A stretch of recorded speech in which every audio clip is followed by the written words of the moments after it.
के एक कोने में एक चालाक लोमड़ी रहती थी। उसका रंग नारंगी भूरा था और आंखें तेज और होशियार।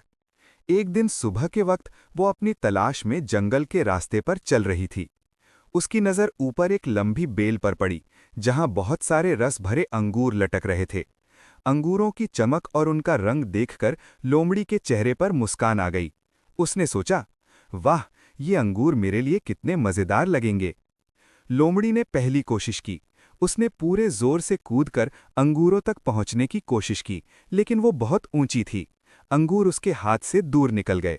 लोमड़ी ने फिर से कूद कर देखा, लेकिन हर कूद पर अंगूर उससे बच जाते।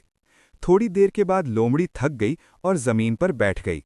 उसकी आंखों में थोड़ी नफरत और थोड़ी शर्म का मिक्स नजर आया।